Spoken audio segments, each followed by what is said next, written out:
Sziasztok! Ma kabakosokat, leginkább tököt fogok vetni, és ilyenkor, mint minden vetéskor, a föld keveréssel kezdem.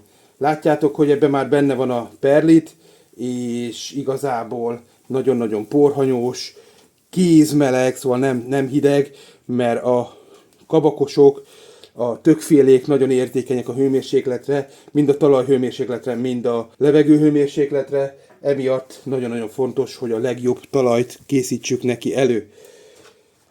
Ilyen 10-12 cm-es cserepeket jól megtöltök, ez a földkeverék, ez komposzt, kerti talaj és perlit keveréke, körülbelül 1/3 arányban mindegyik benne van, és most, hogy megtöltöttem a cserepeket, már megyünk is vetni.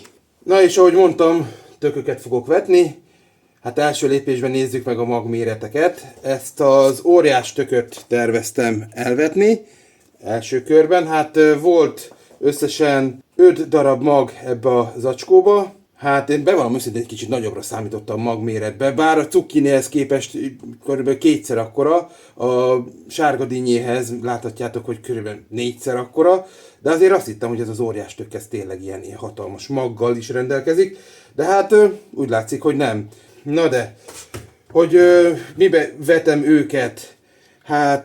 Látjátok, hogy viszonylag nagy cserepet használok, ez legalább egy 15 centis cserép, de lehet, hogy egy kicsit nagyobb, és egyből bele fogom tenni ebbe a nagy cserépbe, és mindegyikbe 2 darab magot fogok tenni.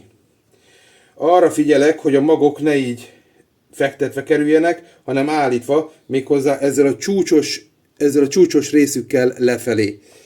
És azért 2-t rakok egybe, mert körülbelül 2 centire fogom vetni őket, szóval azért így rakom lefelé, hogy ha véletlenül megülne rajtuk a víz, akkor ne penészesedjen be.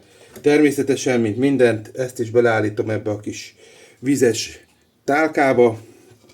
Arra figyeljetek, hogy például itt a óriás töknél a 2, vagy igazából a 4 legnagyobb magot ültessétek el.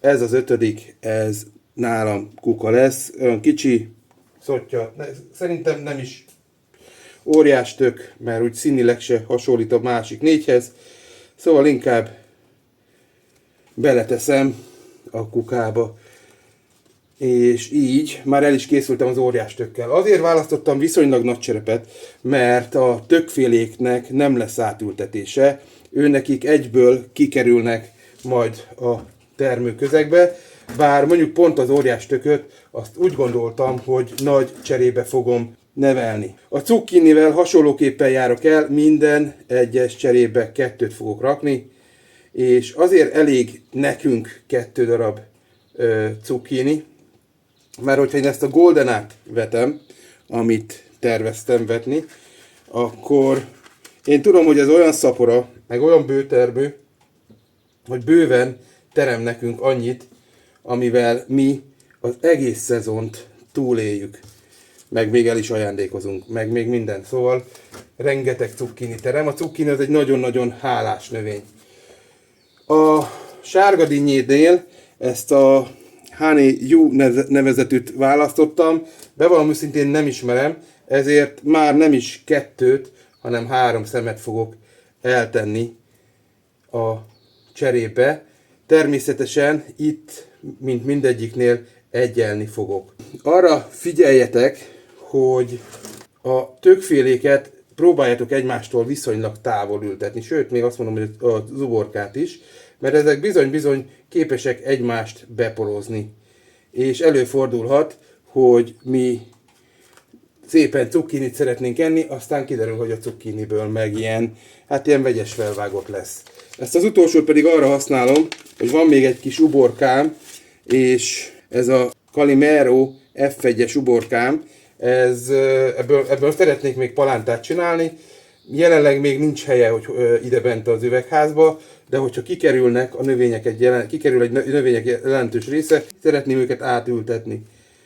És ehhez viszont szeretnék palántát nevelni, és már most kihasználom a lehetőséget, hogy van szabad területem cserép formájába, és szépen elültetem ezeket a magokat. Annyi a történethez hozzátartozik, hogy az óriástököt én nagy valószínűséggel tényleg nagyon-nagyon távol fogom ültetni a másik 3 kabakostól, mert őnek egyetlen egy célja van, hogy a minél nagyobb tök keletkezzen belőle. Hát ennek majd a folyamatát azért ti is végig kísérhetitek, mert szeretném bemutatni, hogy hogyan és miképp tudok óriás tököt nevelni, a lehető legnagyobbat. Őt agyon fogom tápoltatozni, ezt már előre látom, és nagy valószínűséggel még nem is a talajba fogom kiültetni, hanem valami hatalmas cserepet szerzek neki, és abba lesz nevelgetve. Nagyon-nagyon kíváncsi vagyok rá. Hát az a célom, hogy legalább 2, de ha lehet, akkor 3 darab óriás tököt neveljek ki. Tippeljétek meg, kommentbe itt alul lehet, csak úgy semmiféle következmény nélkül, hogy vajon hány óriás tököt fogok tudni nevelni, vajon hány kilósak lesznek ezek az óriás tökök, és aki a legjobban tippel, annak valamiféle, nem tudom, virtuális jutalmat fogok adni, vagy lehet, hogy nem csak virtuálisat, majd még ezt kitalálom. Nagyon messze van még az ősz, mire ezeknek meg kell, hogy bekerüljenek. Addig ki tudom találni, hogy milyen nyereményt tudok adni annak, aki legközelebbi eredményt tudja az óriás tökökből hozni. Mind a méret, mind a mennyiség, igazából ez a 2.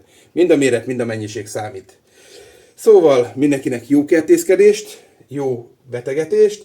Lassan azért tényleg mehetünk már ki a szabadföldbe. 1-2 növényt már kísérletképpen én is kitettem. Hát inkább kevesebb, mint több sikerrel. Mindenkinek jó kertészkedést, jó egészséget, sziasztok!